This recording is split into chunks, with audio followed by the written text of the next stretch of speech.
Amigos, mi nombre es Salomón de la Cruz, bienvenidos a un programa más de Harpazo. Acuérdense que estamos haciendo un estudio del capítulo 13 del libro de San Marcos y ciertamente se trata de una serie, de una recopilación de sermones dados por el Señor Jesucristo, y Marcos se da la tarea de fusionarlos en uno solo. Por eso es que es muy complicado para algunos sacar una cronología, pero sí podemos sacar elementos escatológicos interesantes, de los cuales dimos una lista de ellos en nuestro programa anterior.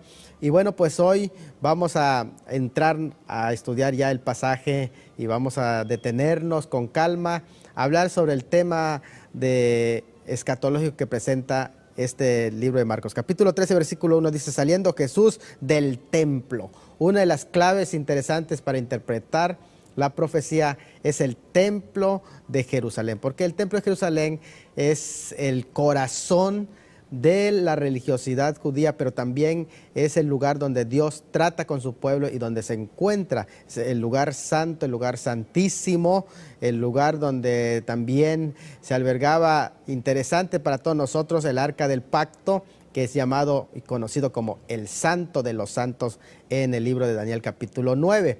Bueno, también vamos a estar hablando lo que el pasaje habla, no solamente con respecto al templo, sino dice: les dijo uno de sus discípulos: maestro, mira qué piedras y qué edificios. Jesús respondió, les dijo: veis estos grandes edificios, no quedará piedra sobre piedra que no sea derribada. Y la razón allá primeramente fue el rechazo de la verdadera roca, que es Cristo. Fue rechazada, y por eso es el templo que incluso tuvo el privilegio de tener la gloria postrera, que es Cristo mismo, la gloria de Dios, quien estuvo presente en el templo. Ahora, dice que se sentó en el monte de los olivos, dice el versículo 3, frente al templo, y Pedro y Jacobo, Juan y Andrés le preguntaron aparte. Primero, se sentó en el monte de los olivos. Es un monte que, según las profecías de Zacarías, tendría repercusiones escatológicas, porque sería el monte donde llegaría el Señor, según la profecía anunciada. La aparición del Mesías sería en el monte de los olivos, y es precisamente en ese monte en donde ahora se encuentra, y en ese monte trasladándose ahora en una simbología escatológica importante para el Señor, porque Él está viendo su primer venida presente, pero está también entendiendo su pronta y segunda venida ya como rey. Es muy interesante. Tres personajes: Pedro, Jacob, Juan y Andrés. Cuatro personajes le preguntan dos interrogantes, los cuales están en el versículo 4. ¿Cuándo serán estas cosas del templo? ¿Y qué señal habrá cuando todas estas cosas hayan de cumplirse? Y aquí está refiriéndose, como dijimos en nuestros programas anteriores, a dos cuestiones. Uno, su cumplimiento inmediato en el año 70, y su cumplimiento final con su aparición o su parusia. Miren, las principales religiones del mundo esperan a su Salvador. Por ejemplo, los musulmanes esperan la llegada del Mahdi, o el guiador. Los judíos esperan su Mesías, o su Cristo, el ungido. La nueva era espera a Maitreya. La iglesia espera a Jesucristo. El tema aquí es: ¿quién va a llegar primero? Y este es el tema de la segunda venida. Cuando analizamos el capítulo 13 del libro de San Marcos, nos vamos a dar cuenta que aparecen 6 frases escatológicas interesantes.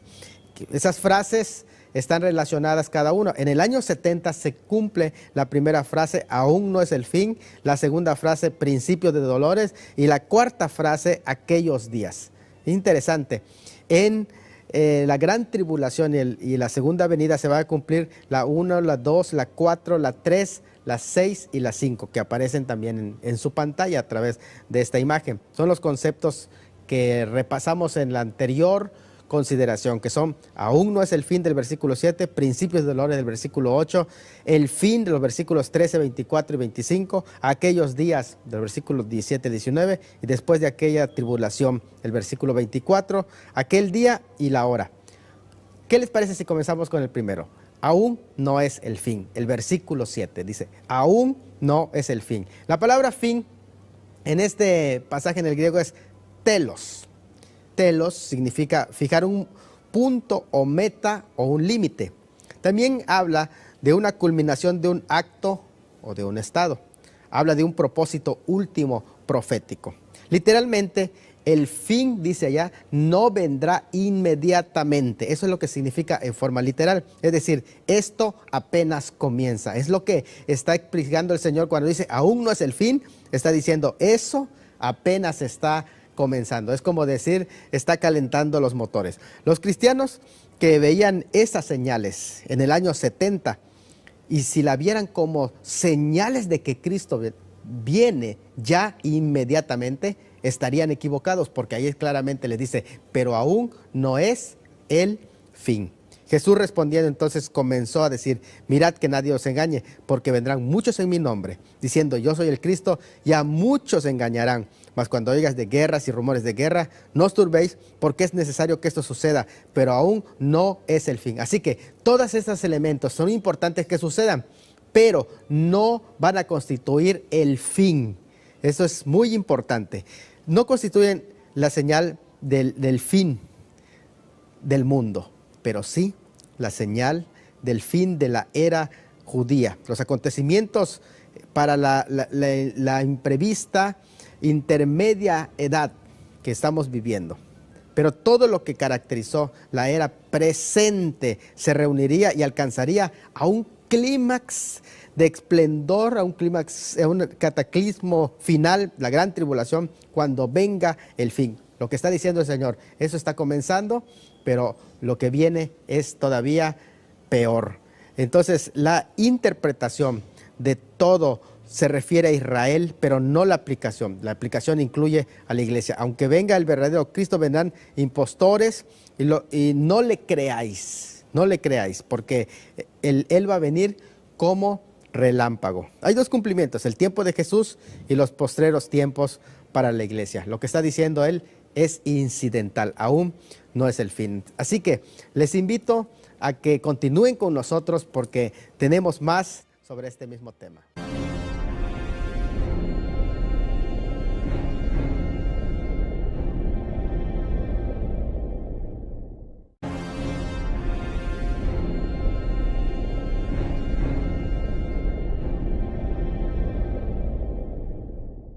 Amigos, estamos ya analizando todos los conceptos escatológicos o proféticos de Marcos capítulo 13 y el primer concepto es aún no es el fin. Ese concepto aún no es el fin, lo que está indicando, como dejamos muy en claro, es el fin no viene inmediatamente, es necesario que suceda todos los acontecimientos que pasaron en el año 70 y parte de lo que está sucediendo hoy en día. Algunos le dan mucho énfasis, por ejemplo, a los episodios del terremoto de Lisboa y otros más acontecimientos, la Primera Guerra Mundial, la Segunda Guerra Mundial. Desde luego que todos esos acontecimientos importantes están contenidos en todo esto, pero aún no es el fin. Aún se levantará nación contra nación y guerra y hambres, pestes, ébola, todo lo demás, pero aún no es el fin. Lo que está diciendo es, el fin está asegurado. Cuando vean esas cosas que están pasando, acuérdense que mi palabra se va a cumplir. El fin viene, pero no va a venir inmediatamente. Esas señales son interesantes saber que son anuncios que están demostrando que su palabra se va a cumplir de una manera correcta. No son necesariamente señales de un fin inmediato, pero sí señales iniciales que indican que el fin sí está asegurado. Por lo tanto, se nos insta a prepararnos, a velar y a orar. Hay fenómenos que no son señales de fin. Por ejemplo, aquí aparecen impostores en la esfera religiosa.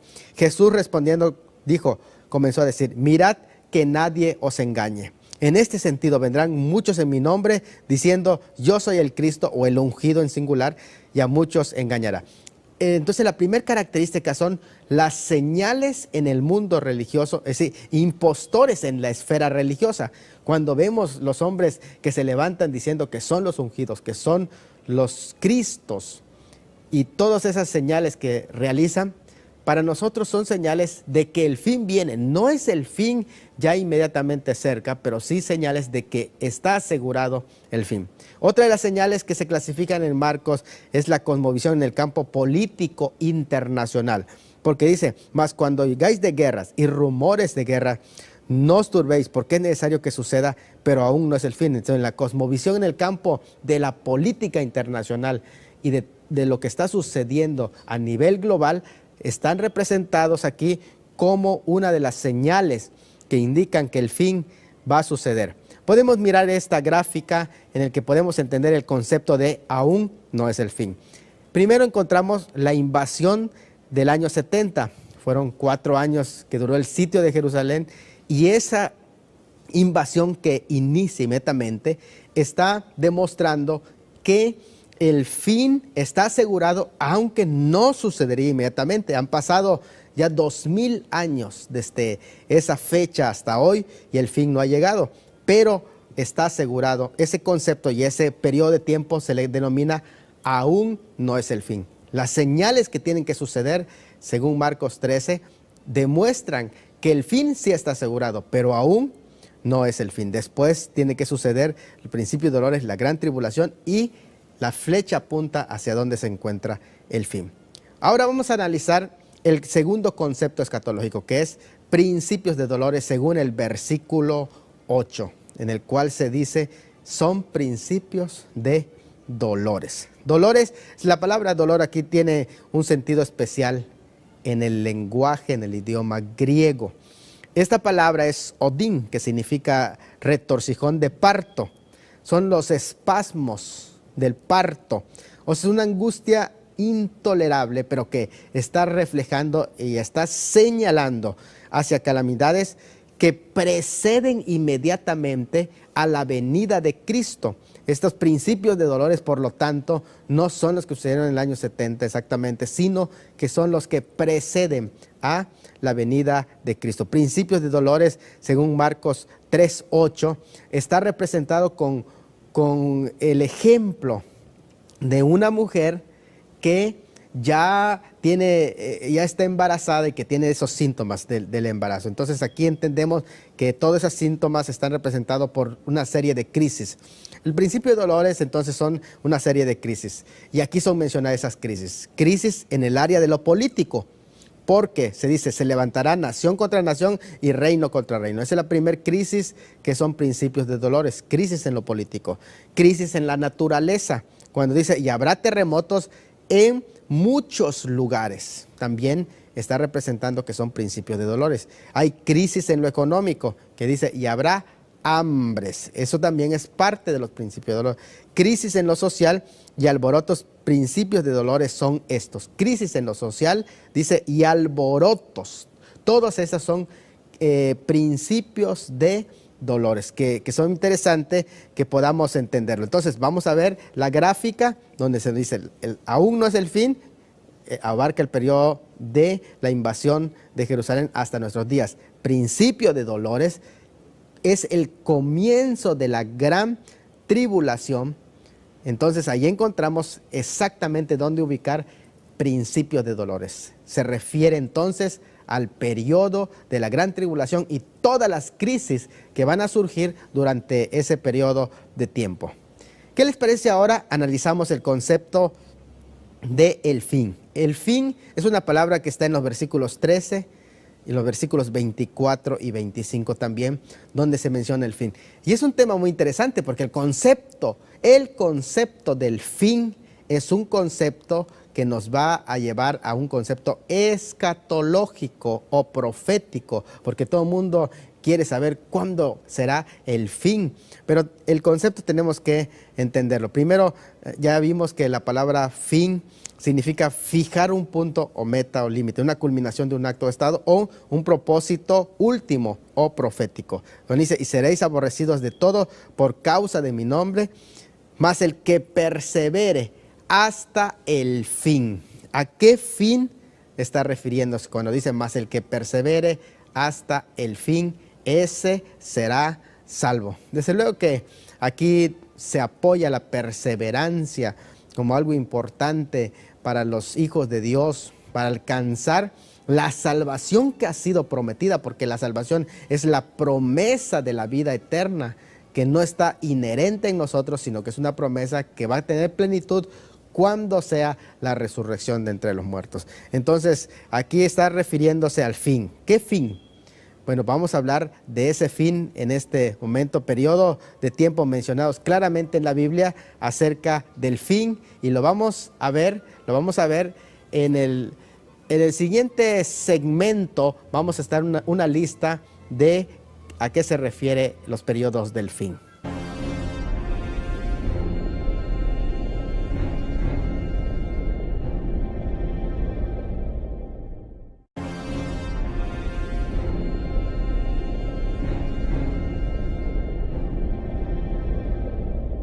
Amigos, pues continuamos aquí, estamos analizando Marcos capítulo 13 y el concepto que estamos analizando es el concepto llamado el fin.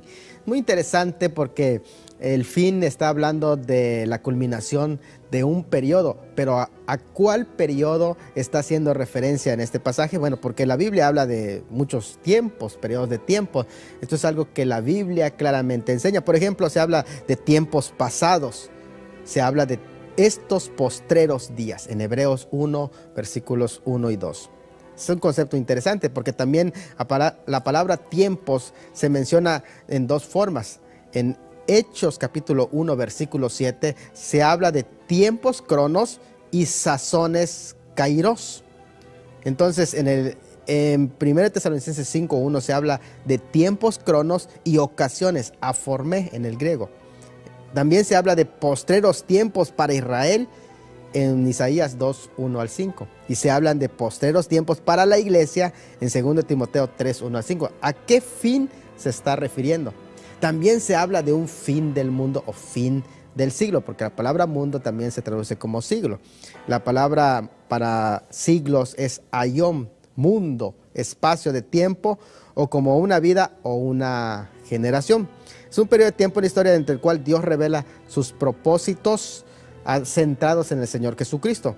Y se habla de siglos también. Así que si se habla del fin del siglo, ¿a qué está haciendo referencia? Porque hay siglos pasados, según Efesios 3:5, siglo presente, según Romanos, siglo venidero, según Efesios 1:21, siglos venideros, según Efesios 2:7. Se habla de siglo presente para Israel, siglo venidero para la iglesia y para Israel de igual manera.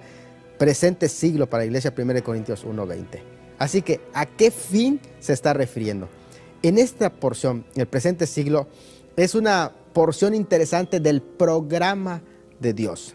Recuerde, Cristo es el Rey de los siglos y su obra en la cruz es el centro principal de todo el programa de los siglos, la cual fue planeada desde el comienzo de los siglos.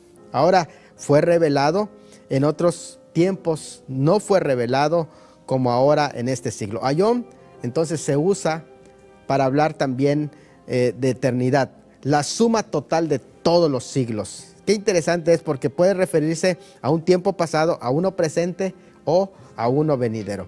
Los términos presente o siglo futuro no siempre son los mismos. Y cuando se habla postreros días en la Biblia, puede referirse postreros días para Israel, postreros días para la iglesia, siglo presente para Israel y siglo presente para la iglesia. El presente siglo para Israel que habla de Cristo no es el mismo que el que habla Pablo para la iglesia. Esto es muy interesante porque Cristo se refiere al pueblo de Israel, en tanto Pablo se refiere a la iglesia. Ni la expectativa del siglo venidero para la iglesia es la misma. Así que cuando se habla del fin, tenemos que estar bien conscientes a qué fin está haciendo referencia Marcos cuando dice aún no es el fin o llegado el fin. Para poder determinar los usos de esos términos, es importante que veamos a quiénes está dirigido. Vamos a tener esta gráfica en pantalla para que podamos tener una idea. Presente siglo se habla del tiempo en el cual el escritor está hablando. Cuando dice el presente siglo es el tiempo del Nuevo Testamento. Con relación a Israel, el periodo de tiempo en el que Israel preveía la venida del Mesías para cumplir sus promesas pactadas en el Antiguo Testamento. Pero hay un periodo intermedio entre esas dos venidas, el periodo desde el rechazo del Mesías hasta su recibimiento por este pueblo en su segunda venida. Ahora bien, muy interesante que nosotros podamos también entender que entonces siglo venidero es el tiempo que el Mesías inauguraría en su segunda venida. Entonces, cuando se habla del fin, tenemos que entender claramente que se refiere al fin de ¿qué? Al fin del programa de Dios para el pueblo de Israel, el fin cuando llegue el momento de cumplir todos sus pactos y promesas en el reino de Dios. Entonces, por ejemplo, hay diferencia entre siglos presentes y siglo presente, siglos precedentes o pasados y siglo presente. Hay una diferencia grande, porque en los siglos pasados,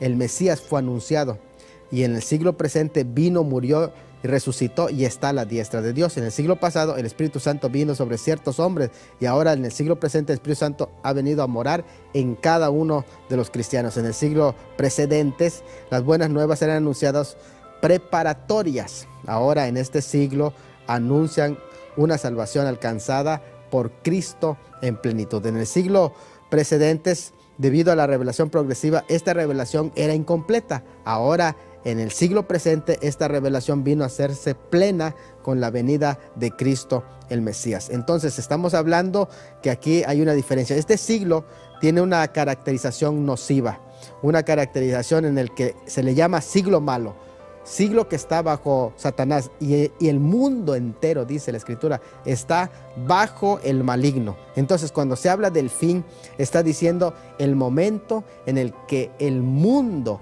será quitado de las manos de Satanás y será entregado el reino a Cristo. Por tanto, hay que distinguir esta diferencia cuando habla del fin. En la gráfica que está en pantalla podemos ver que el concepto aún no es el fin, abarcó a partir del año 70 hasta nuestros días, y que el principio de dolores será el periodo de la gran tribulación, y que el concepto fin de la espera de la llegada del Mesías para establecer su reino. Entonces, cuando dice el fin aquí se refiere al fin de la espera de la llegada del Mesías para establecer su reino milenial. Por eso la ilustración que se está hablando ahí es de una mujer que está embarazada, pero que al final viene el niño, nace una nueva vida, y ese periodo de tiempo,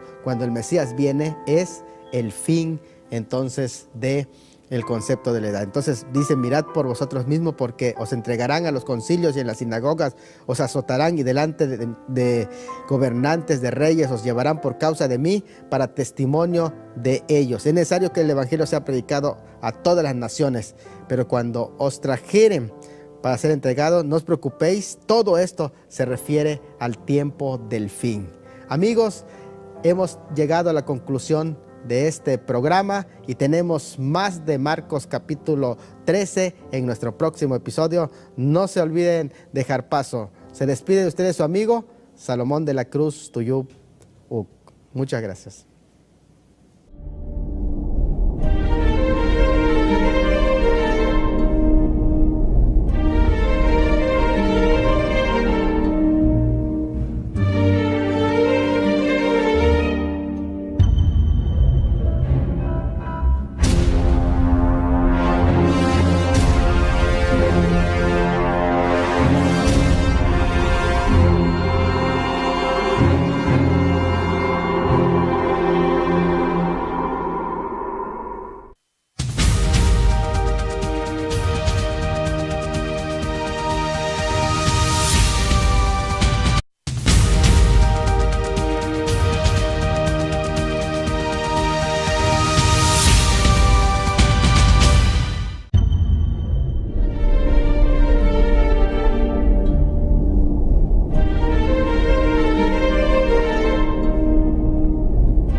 Amigos, mi nombre es Salomón de la Cruz. Bienvenidos a un programa más de Harpazo.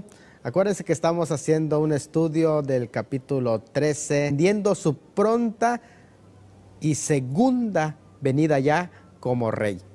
Es muy interesante. 3 personajes, Pedro, Jacob, Juan y Andrés. 4 personajes le preguntan 2 interrogantes, los cuales están en el versículo 4. ¿Cuándo serán estas cosas del templo? ¿Y qué señal habrá cuando todas estas cosas hayan de cumplirse? Y aquí está refiriéndose, como dijimos en nuestros programas anteriores, a 2 cuestiones. 1, su cumplimiento inmediato en el año 70 y su cumplimiento final con su aparición o su parusia.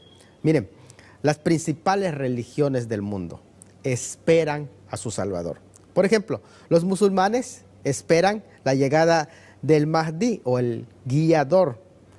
Los judíos esperan su Mesías o su Cristo, el ungido. Son de la religiosidad judía, pero también es el lugar donde Dios trata con su pueblo y donde se encuentra el lugar santo, el lugar santísimo, el lugar donde también se albergaba, interesante para todos nosotros, el arca del pacto, que es llamado y conocido como el Santo de los Santos en el libro de Daniel capítulo 9. Bueno, también vamos a estar hablando lo que el pasaje habla, no solamente con respecto al templo, sino dice, les dijo uno de sus discípulos, maestro, mira qué piedras y qué edificios. Jesús respondió, les dijo, ¿veis estos grandes edificios? No quedará piedra sobre piedra que no sea derribada. Y la razón allá primeramente fue el rechazo de la verdadera roca que es Cristo. Fue rechazada y por eso es el templo que incluso tuvo el privilegio de tener la gloria postrera, que es Cristo mismo, la gloria de Dios, quien estuvo presente en el templo. Ahora, dice que se sentó en el monte de los olivos, dice el versículo 3, frente al templo, y Pedro y Jacobo, Juan y Andrés le preguntaron aparte. Primero, se sentó en el monte de los olivos, su monte que según las profecías de Zacarías tendría repercusiones escatológicas, porque sería el monte donde llegaría el Señor, según la profecía anunciada. La aparición del Mesías sería en el monte de los olivos, y es precisamente en ese monte en donde ahora se encuentra, y en ese monte trasladándose ahora en una simbología escatológica importante para el Señor, porque Él está viendo su primer venida presente, pero está también del libro de San Marcos, y ciertamente se trata de una serie, de una recopilación de sermones dados por el Señor Jesucristo, y Marcos se da la tarea de fusionarlos en uno solo. Por eso es que es muy complicado para algunos sacar una cronología, pero sí podemos sacar elementos escatológicos interesantes, de los cuales dimos una lista de ellos en nuestro programa anterior. Y bueno, pues hoy vamos a entrar a estudiar ya el pasaje y vamos a detenernos con calma, a hablar sobre el tema de escatológico que presenta este libro de Marcos. Capítulo 13, versículo 1 dice, saliendo Jesús del templo. Una de las claves interesantes para interpretar la profecía es el templo de Jerusalén, porque el templo de Jerusalén es el corazón